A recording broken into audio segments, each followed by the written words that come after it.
네, 안녕하세요. 네, 오늘은 촉각 수업에 대해서 해볼 거예요. 이제 촉각 수업에 대해서 오늘 해볼 메뉴는 리조또하고 볶음밥이에요. 이제 두 가지 밥을 준비했어요. 근데 여기서 좀 포인트가 있는데 밥 크기가 다르죠. 이게 왜 그러냐면 리조또 같은 경우는 이제 물을 넣어서 육수나 우유 이런 물을 넣어서 끓이기 때문에 부피가 커지기 때문에 밥량이 더 적어지게 되고 볶음밥 같은 경우는 이제 센 불에다가 볶기 때문에 이제 물이 들어가지 않는 음식이기 때문에 밥량이 조금 더 많아요. 이제 같은 양을 하게 되면은 리조또 같은 경우는 이제 양이 많이 늘어나니까 항상 이렇게 조금만 해도 양이 많아진다는 거 유의하시면 되고, 이제 재료는 공통 재료를 쓸 거예요. 이제 대파랑 양파, 당근, 애호박, 마늘, 이제 버섯은 아무거나 상관없고 이제 매운맛을 더해줄 청양고추 이렇게 먼저 준비했어요. 이제 촉각 수업을 왜 이렇게 준비했냐면 이제 식감과 연결시켜서 준비한 건데, 그냥 밥을 볶았을 때와 밥을 물에 조리했을 때, 우유에 조리했을 때 어떤 식감을 가지는지에 대해서 알아보기 위해서 이렇게 준비했고, 한번 바로 시작해 보도록 할게요. 선생님이 항상 말했는데 음식을 재료를 쓸 때는 항상 깨끗한 재료부터 쓰려고 했잖아요. 여기 봤을 때 이제 오늘은 고기 재료가 없기 때문에 사실상 어떤 것을 썰어도 상관은 없어요. 근데 이렇게 하얀 재료부터 먼저 썰어볼게요. 오늘은 공통 재료를 쓰기 때문에 다 똑같이 해줄 거예요. 양파는 먼저 다져줄 거예요.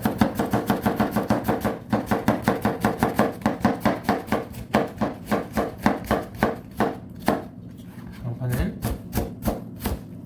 다져줄게요. 크기는 막 너무 작아도 상관없고 커도 상관없는데 이렇게 너무 막 이렇게 맞출 필요는 없어요. 이렇게 일정할 필요는 없고 이런 식으로 썰어주고, 나머지 반개도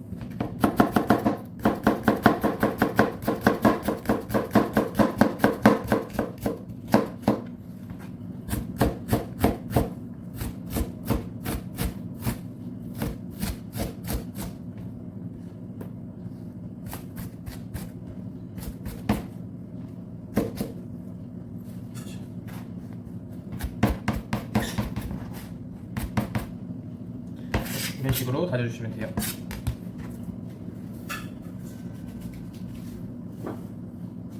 양파를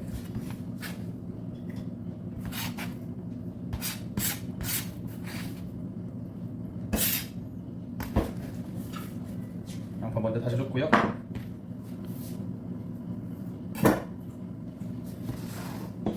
그 다음은 애호박, 대파, 당근 이렇게 한번 썰어볼게요. 애호박도 다져줄 거예요.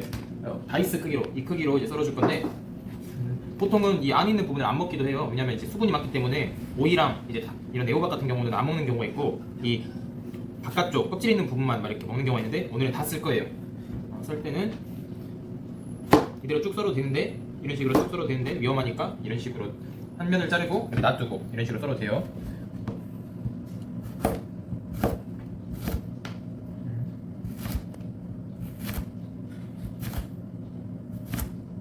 이렇게 마지막 할 때 위험하니까 천천히 하고, 먼저 채를 썰어줘요. 이렇게 채를 썰어준 다음에 옆으로 돌려서 다이스를 하면 돼요.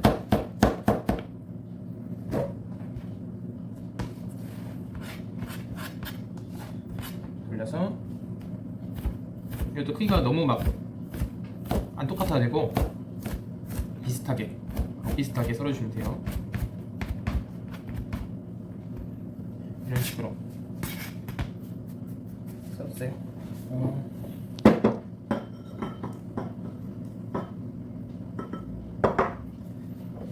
재료를 반반씩 이렇게 나눠 놓을게요. 애초에 여기 반, 여기 반.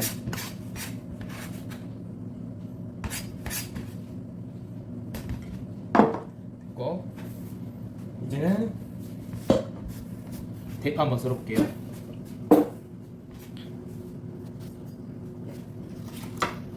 대파 그냥 송송 한번 썰면 돼요. 꽉 잡고, 이런 거 썰 때는 이게 막 움직이니까 확실히 잡아줘야 돼요. 그래야지 손이 안 다치거든.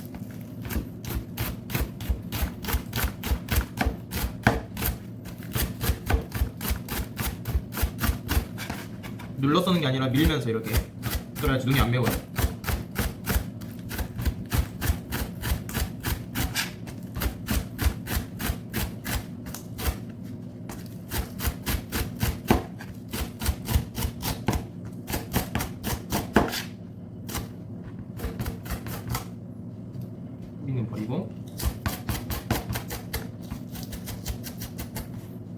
이런 식으로.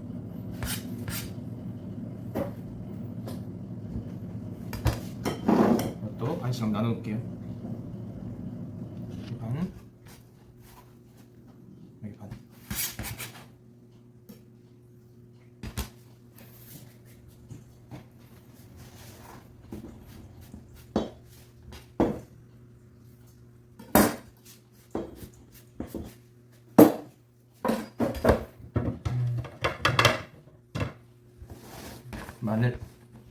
마늘은 꼭지를 꼭 제거해 주시고,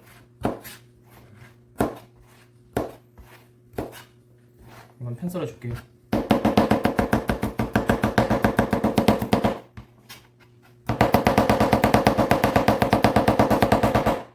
이렇게 너무 얇게 안 썰어도 되고 두껍게 썰어도 돼요.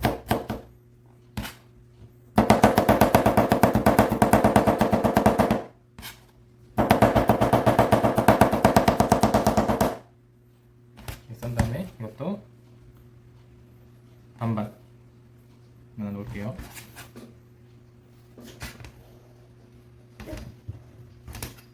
당근, 사실 당근은 굳이 안 넣어도 되긴 해요. 그러니까 색감을 맞춰주기 위해 일부러 선생님이 가져왔어요. 그래서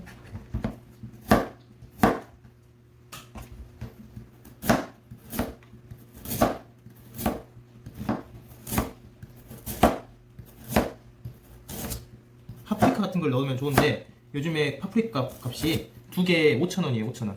그래서 너무 비싸서 파프리카는 못 넣고 당근으로 가져왔습니다.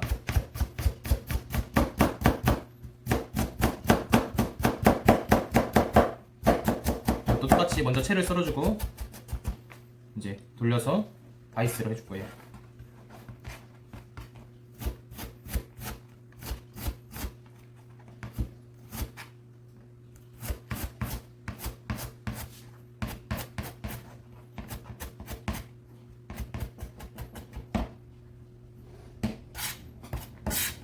당근도 다 썰었고 또 반.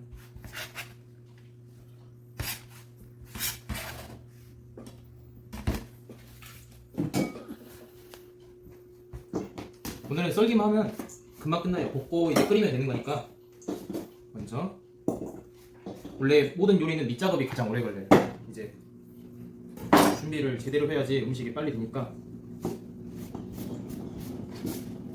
몇 개 안 남았어요. 이제 고추랑 버섯만 썰면 돼요. 고추도 송송. 그리고 이제 보면은 청양고추 끝에는 막 농약이 보인다는 말이 있어요. 이제 이야기로. 근데 사실 그게 검사를 해봤는데 농약이 아래로 보이진 않는데요. 그래서 끝에도 부분을 먹어도 된다는 연구 결과가 나왔거든요. 이 끝에 부분도 써도 되니까 안 버려도 돼요. 또 송송.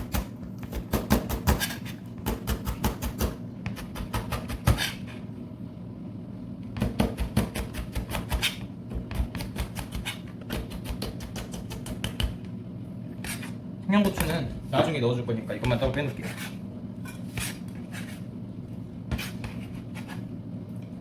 이렇게 빼놓고 버섯은 말린 표고버섯을 썼는데 이거 지금 뜨거운 물에 한번 불렸다가 지금 이렇게 짜놓은 거예요. 물기를 꽉.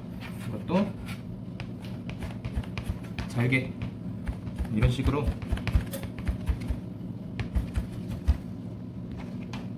밀어주면서 썰어주면 잘 썰려요. 이렇게.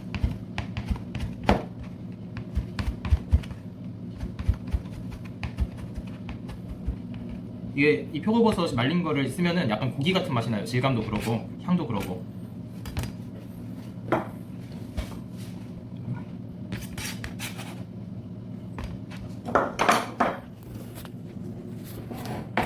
이런 식으로 준비가 됐어요. 이제는 이거 한번 조리를 해볼게요.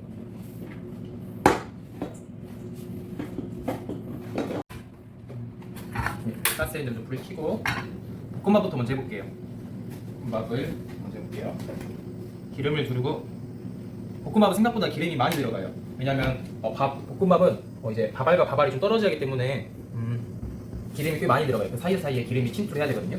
중국식 볶음밥 같은 경우는 이거보다 훨씬 많이 들어가죠. 이렇게 둘러놓고 좀 굳어가면서 이따 더 채워주거나 할 거예요. 그리고 오늘 보면은 선생님이 햇반을 가져왔어요. 즉석밥을. 이유가 뭐냐면 볶음밥을 할 때는 고두밥이란 걸 해야 돼요. 이제 물기가 없는 밥, 이제 밥과 쌀과 쌀이 떨어져 있는 밥, 이런 걸 해야지 볶을 때 이제 안 붓고 하니까 이제 햇반은 그런 식으로 나왔거든요. 이런 즉석밥은. 그래서 오늘 이거 가져왔고 집에서 있는 밥으로 하려면은 물을 평소보다 훨씬 적게 넣어야 돼요. 만약에 평소에 이만큼 넣었다면 이 정도까지도 줄여서 밥을 해야 돼요. 자, 이제 해볼게요. 이제 선생님이 일부러 향신채들을 위에 놔뒀어요. 따로. 마늘하고 파부터 먼저 볶으려고. 좀 섞여도 되니까 이렇게 위에 있는 거 마늘하고 파부터 먼저 넣어볼게요.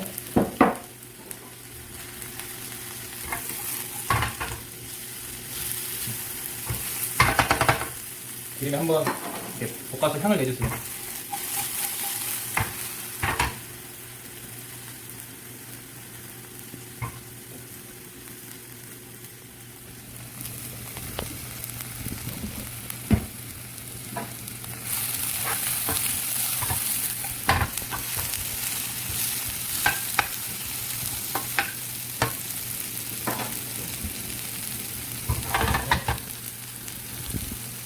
간장을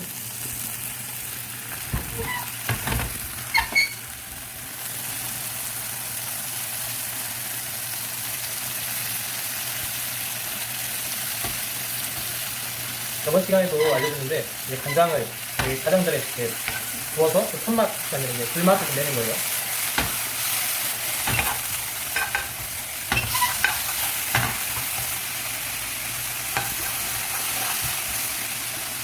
그리고 나머지 재료들 다 넣을게요.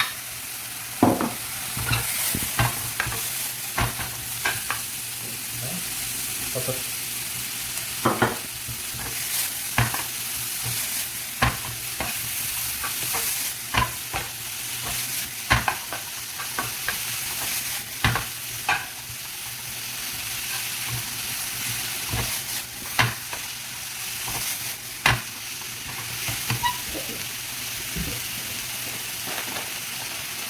설탕도 살짝 넣어줄게요.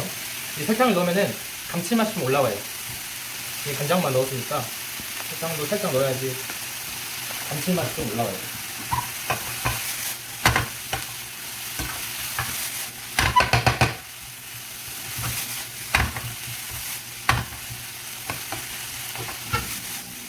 재료를 어느 정도 볶아주고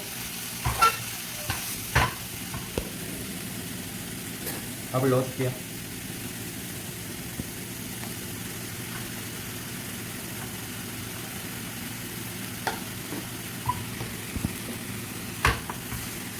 밥을 풀어줄게요.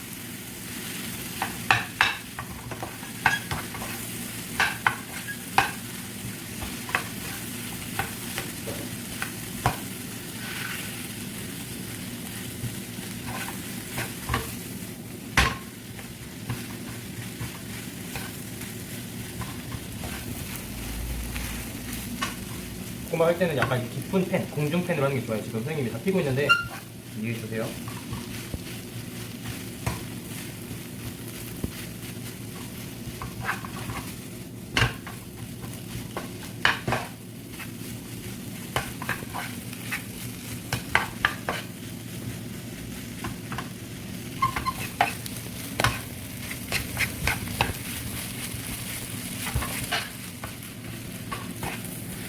아직 밥에 간이 안 배서 지금 흰색이에요.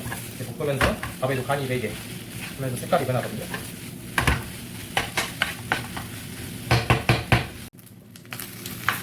이제 거의 다 됐어요. 간을 좀 더 해줄게요. 소금 간. 왜냐면 밥에는 간이 안 돼 있으니까. 후추, 참기름.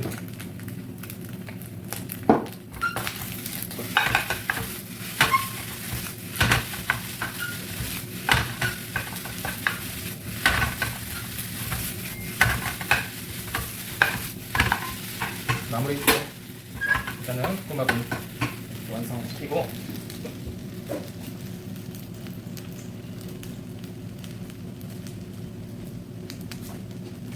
접시에 먼저 담아볼게요. 그리고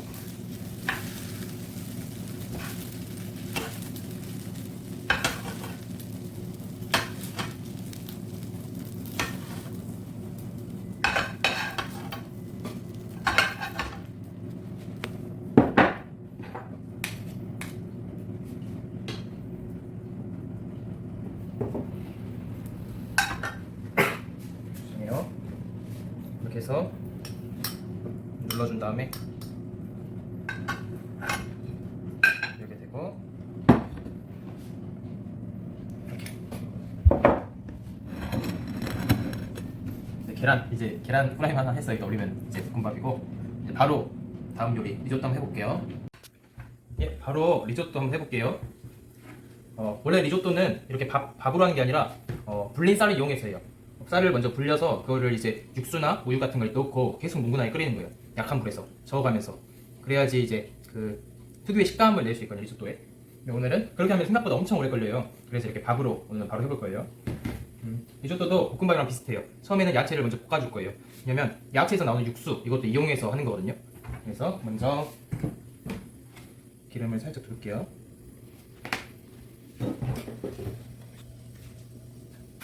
자, 여기도 똑같이 야채를 볶아줬고 밥을 넣어줬어요. 이제 여기다 뭘 할 거냐면 이제 우유랑 생크림을 넣어줄 거예요.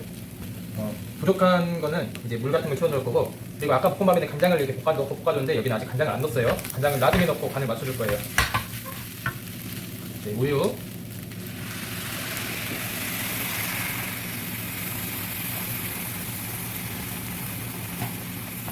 이렇게 숲을 넣게 되면 이제 볶았던 채소에서 이제 육수가 빠져나오는 거예요. 그러면서 이제 채소 육수가 되는 거고, 생크림은 넣으면은 이제 농도도 더 잡히고 더 이제 먹었을 때 진한 느낌을 내줄 수 있어요. 우유만 넣었을 때 그게 좀 부족한데 생크림이 같이 넣었을 때는 그런 풍미 같은 게 더 있다는 거.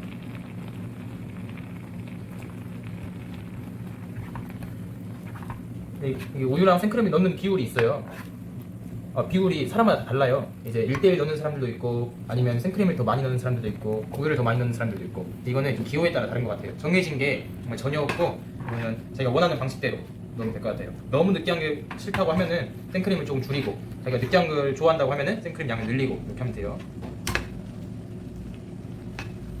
여기 아직 간이 하나도 안 됐어요. 소금 간이나 이제 설탕이나 치즈 이런 게 하나도 안 들어갔어요. 리조또에는 이제 치즈도 또 들어가요. 이제 파마산이나 아니면 슬라이스 치즈 같은 걸 같이 넣고 이제 끓이면은 훨씬 그 풍미가 살아나거든요. 지금 보시면 우유 200ml 넣고 휘핑크림, 이 생크림도 한 150에서 200 정도 넣었어요. 근데 쌀이 다 이렇게 수분을 흡수해버렸죠.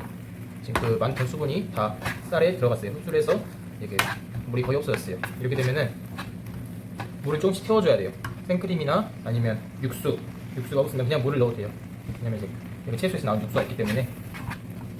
보통 육수는 닭육수 이런 거 많이 써요. 닭을 우려낸 육수, 닭뼈를 우려낸 육수.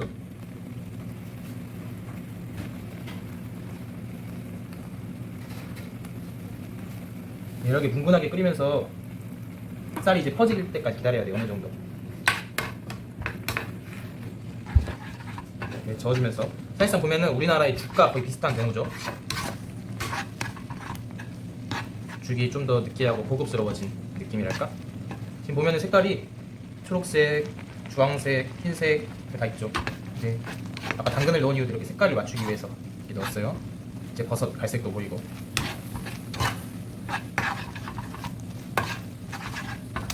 간을 한번 해볼게요. 소금,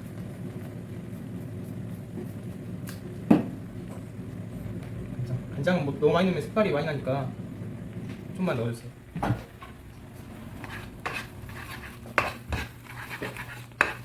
좀 줄여줄게요.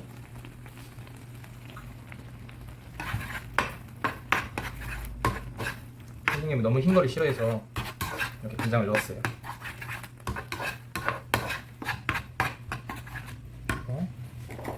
후추 마지막에도 한 번 더 뿌려도 돼요. 미리 넣었어요, 선생님은.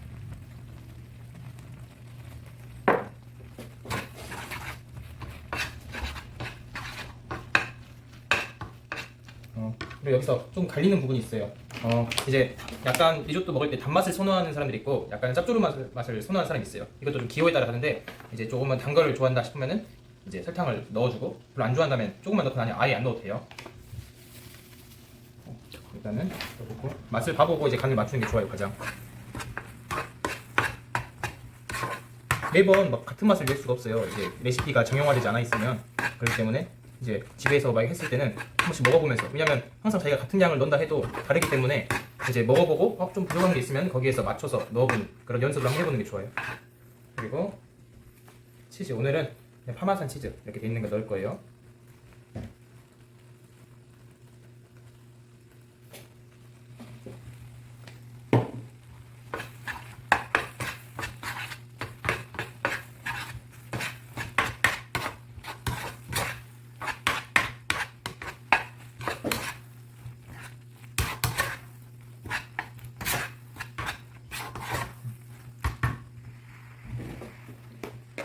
간을 한번 봐볼게요.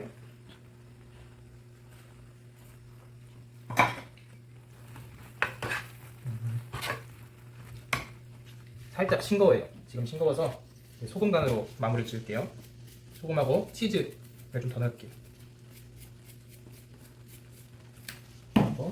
그냥 치즈도 짠맛이 있기 때문에 치즈로도 맛을 좀 부족한 간을 더해준 역할을 해요.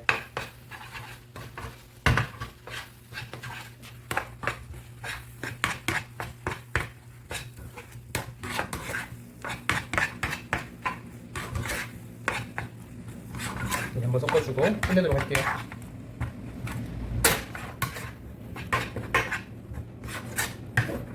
됐고, 좋았어. 양이 엄청 많아졌죠. 아까 볶음밥보다 더 작은 밥을 적게 했는데도 지금 양이 훨씬 많아요.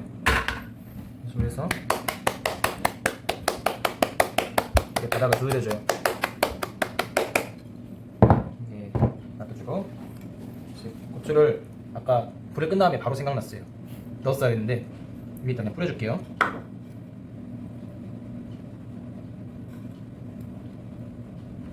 뿌려주고, 후추는 간 후추가 훨씬 나아요. 이제 그때그때 갈아 쓴 후추가 향이 더 좋은데 없을 때는 이런 후추를 위에다 이렇게 위에서 뿌려주세요. 이런 식으로 완성하시면 됩니다. 이렇게 해서 볶음밥이 좀 말랐는데 이렇게 해서 볶음밥과 리조또 완성했어요.